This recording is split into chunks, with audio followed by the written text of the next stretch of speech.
ভাবিয়ে গানটা একটু শোনাও গোলাম মোল্লা রনিরে।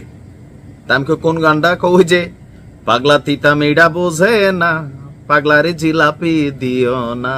এখানে এই পাগলা হচ্ছে সাংবাদিক ইলিয়াস, আর তিতা মেয়েরা বোঝে না মানে ঘাড়ের রক্তক সবগুলাই তেরা, কখন যে কোনটা কইরা বসে সেইটারও কিন্তু ঠিকঠাক নাই। গেল 2 দিন যাবত মিডিয়া পাড়ায় টান টান উত্তেজনা, জাতীয় অপেক্ষা করতেছিল গোলাম মাওলা রনি সাংবাদিক ইলিয়াসের বিরুদ্ধে কি ব্যবস্থা নেন। যেখানে সাংবাদিক ইলিয়াস তথ্য প্রমাণ সহ গোলাম মাওলা রনির যেই সামাজিক মান মর্যাদা বা অডিয়েন্স লেভেলে তার যে নীতি নৈতিকতার যে একটা অবস্থান ছিল পলিটিক্যাল লেভেল থেকে শুরু করে রাষ্ট্রীয়ভাবে, সেই জায়গাটাতে কিন্তু এরকম একটা ঝাঁকানি দিছে। তো ঝাঁকানির সাথে সেখান থেকে দ্বিতীয় বউ আসছে, তবে বোঝাই গেছে দ্বিতীয় বউ আসল খলনায়িকা, কিন্তু ঘটনা তো সত্য। যাই হোক, এবার গোলাম মাওলা রনির অ্যাকশনটা কি চলুন দেখি। কয়েক ঘন্টা আগে গোলাম মাওলা রনি তিনি আবার ইলিয়াসের বিরুদ্ধে অ্যাকশনে নামার জন্য একটা ঘোষণা দিয়েছেন।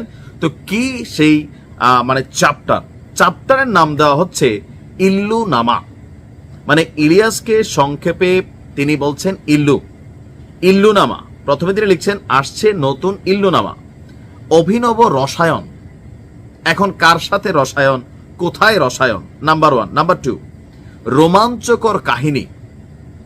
মানে কি এটা? কি ইলিয়াস আমেরিকা থেকে কি করছে সেই কাহিনী, বা তার ব্যক্তি জীবন নিয়ে কোনো রোমাঞ্চকর কাহিনী?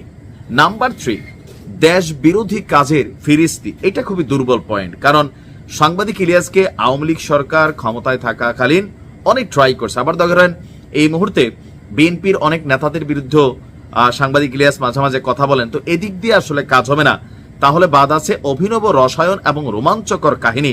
দুইটার কোনোটাই আমাদের কাছে ক্লিয়ার না যে চ্যাপ্টারের মধ্যে গোলাম মাওলা রনি আসলে কি আনতে যাচ্ছেন। তবে আমি যেটা মনে করছি, গোলাম মাওলা রনির ব্যক্তি জীবন নিয়ে ঘাটাঘাটি করা উচিত না, তারপরেও এটা সামনে চলে আসছে। এখন রনির উচিত এখানে থেমে যাওয়া।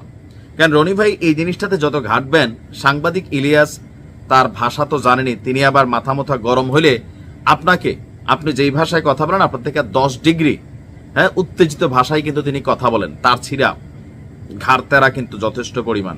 তো এখন আপনি নতুন একটা জিনিস আনবেন কোথাও না কোথাও সোশ্যাল মিডিয়া প্ল্যাটফর্মে, আমার মনে হয় ওই রকম লেভেলের মাস্টারপিস কোনো কিছু যদি আপনি হাজির করতে না পারেন, তাহলে আবার আপনি হাহারি একটা শিকার হবেন।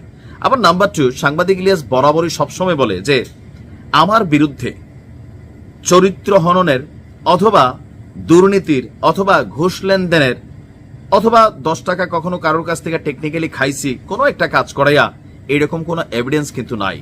তিনি সবাইরে ওপেন চ্যালেঞ্জ কিন্তু দিয়ে রাখছে সাংবাদিক ইলিয়াস। তো সেইখানে আপনি কি নতুন বাইর করবেন যেটা নিয়ে দেশে তোলপাড় হইতে পারে?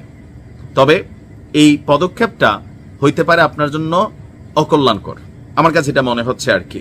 এটার এন্ডিং পয়েন্ট আনা জরুরি ছিল, কারণ সাংবাদিক ইলিয়াস আপনার বিরুদ্ধে যেগুলো আনছে এগুলো কিন্তু মিথ্যা বা অপতথ্য না।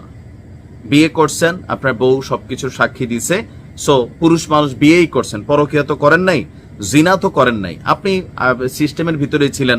তবে হ্যাঁ, এই খবরটা এখন আপনার মানিজ্যত্বের সাথে একটা কনফ্লিক্ট তৈরি করছে, সেটা আমরা বুঝতে পারতেছি। বাট আমার মনে হয় যে আপনার এখানে থামা উচিত। তারপরেও বাকিটা হয়তো আমরা সামনে দেখবো। ভালো থাকুন।